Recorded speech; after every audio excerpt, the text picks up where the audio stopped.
My daughter is 16 years old and in high school. I noticed recently that she's been behaving in a bad manner, constantly commenting on other people's looks, belongings, calling them stuff that isn't cool, and just being insensitive. It's like she lost a filter or something, because usually she's polite, but my wife suspected that our daughter's sudden misbehavior occurred after she started hanging out with new girls from the school. Basically the mean type, and have picked on their behavior. I've sat with my daughter and had many discussions about how her behavior has been negatively affecting everyone around her. Our housemaid is the person most affected here, and my daughter has chosen her to be her target for hair, clothes, etiquette, criticism. She has complained about our daughter calling her offensive names like filthy and gross for cleaning certain areas in our house. I took a stand and explicitly told my daughter I'd punish her if she ever said stuff like that to our housemaid again. Last week my daughter had a party to go to. Earlier that day she called our housemaid filthy, so I grounded her by not letting her go to the party. She threw a fit and called our housemaid a liar, saying she never called her that. That was the end of it. Days later my daughter came to me saying she couldn't find her iPhone after looking everywhere. She asked me to call her number and I did. My wife and I were stunned to discover that the iPhone was ringing inside our housemaid's bag. I had in confrontation with her immediately, and she denied and cried, saying she never touched the phone nor had any idea how it got there. I noticed my daughter calling her thief repeatedly, so I told her to stop and go to her room. I checked the indoor camera before continuing the argument and saw my daughter place her iPhone inside our housemaid's bag. I was livid. I apologized to the housemaid and gave her the rest of the day off. I then showed the video to my daughter and she was absolutely speechless. I said what she did was immoral and straight up offensive to tamper with that poor woman's livelihood over a petty party she couldn't go to. I told her she was grounded and will have to spend the night in the backyard. She is a germaphobe. But she cried, begging me to not make her sleep with the dirt, insects, and hot temp. I refused to discuss it or I'd make it 2 nights. My wife said I should go easy on her, but I said calling people filthy and accusing them of stealing wasn't okay. In fact, it was the absolute worst. I then went through with my punishment.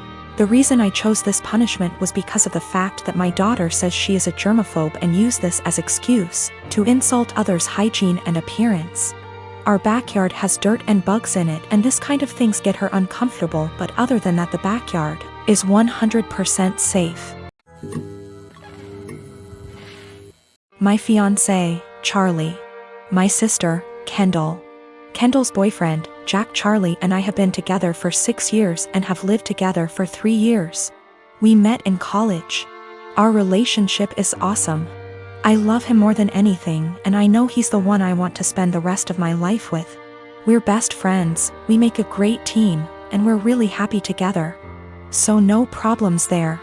Kendall and I have always been close. We've had normal sisterly arguments and whatnot, but I love her and she's family. I don't really know Jack that well, but he seemed like a nice guy, which obviously isn't the case, and we've all gotten along until now. Kendall and Jack have been together for 2 years. Their relationship is rocky. Kendall has called me countless times because of fights, breakups, and drama. I've always been her shoulder to cry on, and I've supported her through everything as best I can. She has gotten jealous of my relationship with Charlie, saying things like she wishes she could have a perfect relationship like ours, and she wishes she could have that connection with Jack. Recently, within the last 2 months, she started saying things like, I should just steal Charlie from you, and I wish Jack was more like Charlie. I think Charlie and I would be a great match. She started flirting with Charlie, which made him super uncomfortable, and overstepped boundaries. I was uncomfortable and upset with her behavior. We had a serious talk and she broke down. She told me she was going through a rough patch with Jack and wasn't handling it well. She apologized to me and to Charlie, and told me she knew what she did was wrong, it wouldn't happen again, etc. Charlie and I talked about it and we decided to forgive her. At the time of the incident, Jack and Kendall were still going through a rough patch. 2 weeks ago, Charlie invited close friends and family to dinner. This included Jack and Kendall. It was at the restaurant Charlie and I had our first date, down to the exact table we sat at.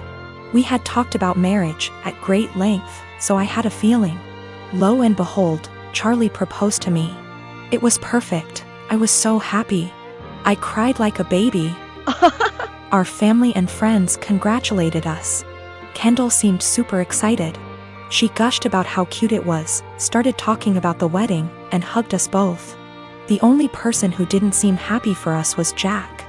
He told Kendall that he wanted to go home and they left early. Fast forward a few days. Kendall texted me and she was pissed. She called me a traitor and a disgusting. I asked her why she was upset. She claimed I was trying to ruin her relationship and then stopped replying to my texts. I texted Jack and asked him WTF was going on. He told me that he was planning to propose to Kendall at dinner. At first, I felt bad because maybe he had planned something beforehand and maybe it was just a huge misunderstanding. But apparently, Jack wasn't even planning to propose to Kendall until we got to the restaurant. He saw how nice the restaurant was, our friends and family were there, and decided, hey, this is perfect. He thought it would help them out of their rough patch, which is a horrible idea because marriage doesn't magically fix relationships. But then Charlie proposed and stole his thunder. He didn't even have a ring. Charlie had been planning that proposal for months. He's had the ring for 6 months, made the reservations 2 months beforehand, invited all of our family and friends. Even the staff of the restaurant was in on the proposal. He put a lot of thought into it, and I don't think Jack's heat-of-the-moment decision to propose is more important than Charlie's carefully planned proposal. I'm actually upset that Jack would make something this special and important into something dramatic and all about him. I didn't apologize. Charlie and I talked about it. He agrees and doesn't think we should apologize. Since then, Kendall and Jack haven't talked to us. Which is fine by itself, but that's not the end of it. Both of them have been shaming us on social media, twisting the story to make themselves look like victims, and have even coined us the proposal thieves. Mutual friends, and even some family, are disgusted with us. They believe Jack and Kendall's story, even after I've tried to explain what really happened. As funny as it is to be called the proposal thieves, it's not so funny to have friends and family turned against you. I'm really upset that my own sister would do this. Charlie has been super supportive and sweet through this mess. We both agree that we shouldn't apologize and have been standing our ground. Honestly, after everything Kendall has done, I'm pretty much fed up with her. She's my sister and I love her, but after she tried to seduce my boyfriend and now this, I don't really have a desire to talk to her anymore. Which sucks, because we've always been close. I think Jack has turned her into this horrible, self-absorbed person, and it's just... I'm not talking to Kendall right now and have no plans to talk to her until we receive a sincere apology. Even then, I think I might limit contact if she stays with Jack. I can't wait to see what a mess actually planning the wedding will be. The people who believe Jack and Kendall's story are the ones who were not at the proposal dinner. A large amount of mutual friends who weren't there plus extended family believe the story. Our parents, Charlie's siblings, and the few close friends that were actually at the dinner do not believe the bullshit story.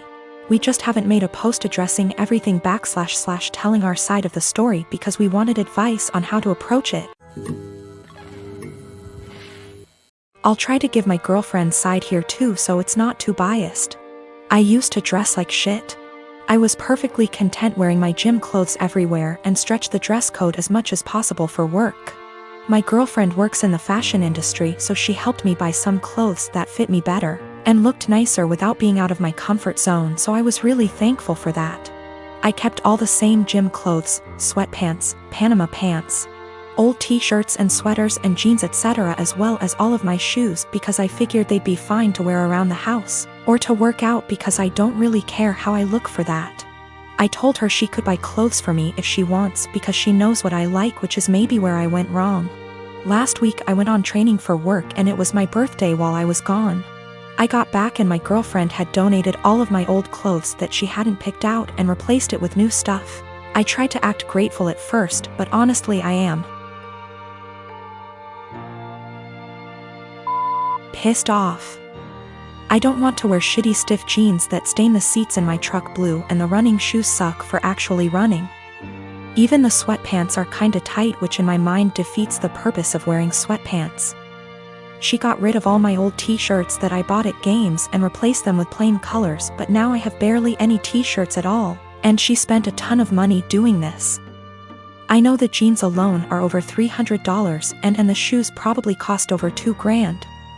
She gets a small discount on this stuff, but still, she probably spent upwards of $5,000 on all the new clothes. I looked up some of the brands and it's all really high-end. I told her I wish she hadn't gotten rid of my old stuff, and she said I would have kept wearing it, so she had to, but offered to go get it back from the thrift store. Well, the thrift store apparently sends their donated clothes away to get wasted, and then they get sent to various locations throughout our city, so basically no one has any idea where my clothes are and they're as good as gone. The reason I'm posting is she's now mad at me for being ungrateful and says I should respect and appreciate her more.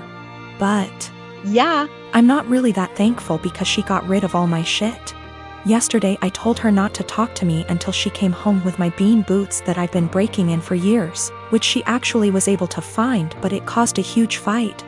I don't dress like a slob, my clothes don't have holes, I'm not wearing lame graphic tees. And everything I've worn out of the house for the last 3 years, with the exception of going to the gym. Also, I'm not going to break up with her over this. It sucks, but not really breakup worthy. I am a 35 years old female, just got engaged to my fiancé 37 male Sam.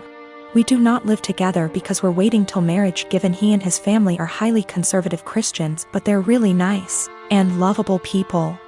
I had plans to spend NYE with Sam, but he said he was out for NYE dinner celebration with his parents, then called me again inviting me to join them, and I happily did. His parents were there, they welcomed me and ordered many dishes and desserts and drinks. We celebrated and had great time, that is until it was time to pay. I pulled my wallet out of my bag, letting them know that we'll split the check between us. Sam mumbled, "No, you don't have to, we invited you," but I insisted. He and his parents then stared at me. I asked what was wrong, and both mother-in-law and father-in-law said they didn't have money on them. I was shocked. I turned to Sam and he said he too forgot his wallet at home and didn't bring enough money to cover even on round of drinks. His dad then laughed nervously. "Alright, so guess we should let the doctor pay." I was taken aback. I said, "I'm sorry, but no, this is just so much money to spend on one dinner by myself, and I didn't think I was expected to pay the entire bill." Sam said I should pay and he'd pay me back later, but I said no, since I know he will have to get a job to pay that much money.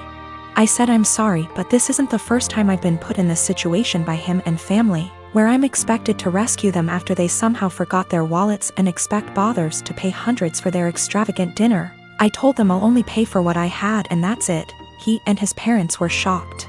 They started arguing about how I have the potential to pay right there and then, but I was acting as if they were strangers, not family. But that doesn't mean I'm obligated to pay. How could someone go out to a fancy restaurant, order so many dishes, desserts and drinks without bringing money? Sam begged that I just do it and call it a night, but I refused. The argument got heated, then I got up and walked out. Sam called later at 2 a.m. basically yelling that I ruined NYE celebration and made his parents suffer, because I refused to pay the entire bill. AMD instead acted selfishly and paid only for myself, after they were gracious enough to invite me. I told him how unfair it was for me to pay. Even if I have a good salary doesn't mean I want to spend it all on fancy dinner. He didn't reply, he just said he'll pray that my parents will let this go, and not resent me after I basically damaged the relationship with them. I felt awful thinking I should have covered the bill instead of leaving.